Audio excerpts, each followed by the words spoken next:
Welcome to my YouTube channel Apoteker Anna. Now I want to introduce myself. My name is Anna and you can call me just Anna or Apoteker Anna. I am a pharmacist and pregnant healer trying to share my passion for health, beauty, and self-care. Thank you for watching my channel. Don't forget to like, subscribe, share, and if you have any questions or ideas for the contents, please feel free to comment on my channel. And if you want to know about me, please follow my Instagram and TikTok Apoteker Anna. This video talk about medicine. Enjoy! Pertama, aku mau cerita dulu nih tentang obat. Jadi, obat itu adalah racun yang bermanfaat. Obat didefinisikan sebagai zat yang digunakan dalam pencegahan, penyembuhan penyakit, serta pemulihan dan peningkatan kesehatan bagi penggunanya. Obat dalam kondisi tertentu ya, ternyata juga bisa membahayakan penggunanya loh. Contohnya nih, pada pemakaian dosis yang melebihi dari dosis yang dianjurkan. Nah, kondisi seperti ini yang harusnya obat itu bisa menyembuhkan, malah dapat menjadi racun yang mematikan. So guys, sebelum kalian konsumsi, lihat dulu nih aturan pakainya ya. Yuk mari kita mengenal golongan obat. Jadi obat ini tergolong dari beberapa golongan. Yang pertama itu yaitu obat bebas. Obat ini dia biasa disebutnya OTC atau over the counter. Nah, ini adalah obat yang paling aman dan bisa dibeli di warung-warung ya, atau di toko obat maupun di apotik. Obat ini ditandai dengan lingkaran hijau bergaris tepi hitam. Obat-obatan yang dapat dibeli secara bebas biasanya digunakan untuk mengatasi penyakit yang memiliki gejala ringan. Contohnya apa sih? Seperti paracetamol, vitamin, multivitamin, dan juga antasida. Yang kedua yaitu obat bebas terbatas. Jadi obat ini ditandai dengan lingkaran biru bergaris tepi hitam.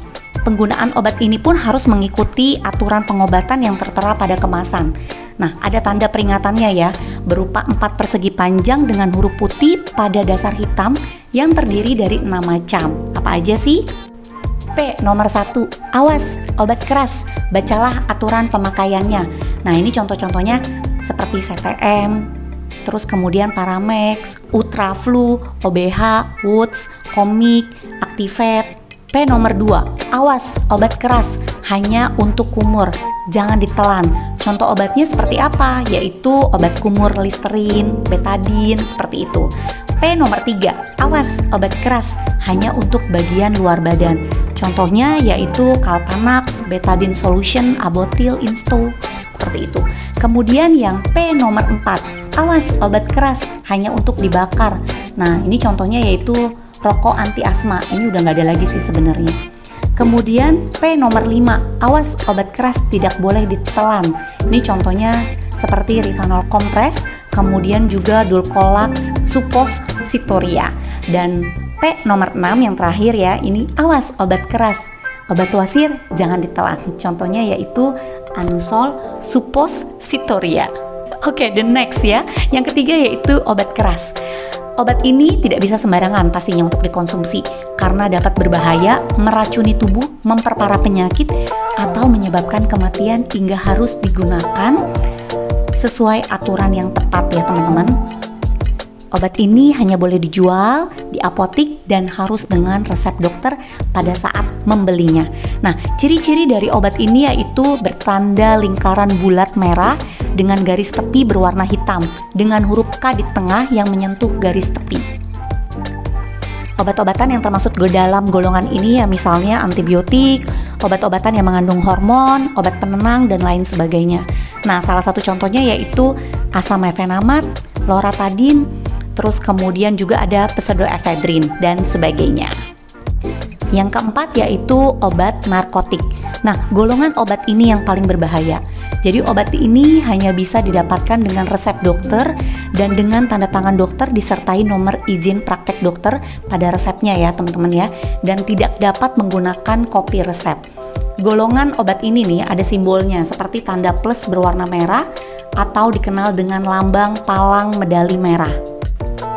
Narkotik atau zat obat yang berasal dari tanaman atau bukan tanaman ini baik sintetis maupun semi-sintetis ya. Ini bisa menyebabkan penurunan atau perubahan kesadaran, hilangnya rasa, mengurangi sampai menghilangkan rasa nyeri dan dapat menimbulkan ketergantungan.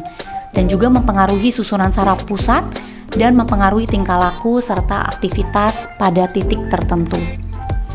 Golongan narkotik juga diatur nih dalam pasal 6 Undang-Undang Nomor 35 Tahun 2009. Jadi narkotik ini dibagi dalam beberapa golongan. Narkotik golongan yang pertama yaitu narkotik ini hanya dapat digunakan untuk tujuan pengembangan ilmu pengetahuan dan tidak digunakan dalam terapi, serta mempunyai potensi sangat tinggi yang mengakibatkan ketergantungan. Ini contohnya heroin, kokain, terus ekstasi, dan masih banyak lagi yang lainnya ya teman-teman. Kemudian narkotika golongan yang kedua. Jadi golongan narkotika ini juga berkhasiat untuk pengobatan, namun digunakan sebagai pilihan yang terakhir. Jadi selain itu dapat digunakan untuk terapi dan atau untuk tujuan pengembangan ilmu pengetahuan. Dan golongan obat ini mempunyai potensi tinggi mengakibatkan ketergantungan. Ini contohnya morfin, fentanyl, metadon. Dan yang terakhir yaitu golongan narkotika golongan yang ketiga. Jadi golongan narkotika ini berkhasiat untuk pengobatan dan banyak digunakan dalam terapi dan atau untuk tujuan pengembangan ilmu pengetahuan, serta mempunyai potensi ringan yang mengakibatkan ketergantungan. Contohnya yaitu kodein. Biasanya kodein ini digunakan untuk obat batuk ya teman-teman ya, biasanya dicampur dengan obat batuk.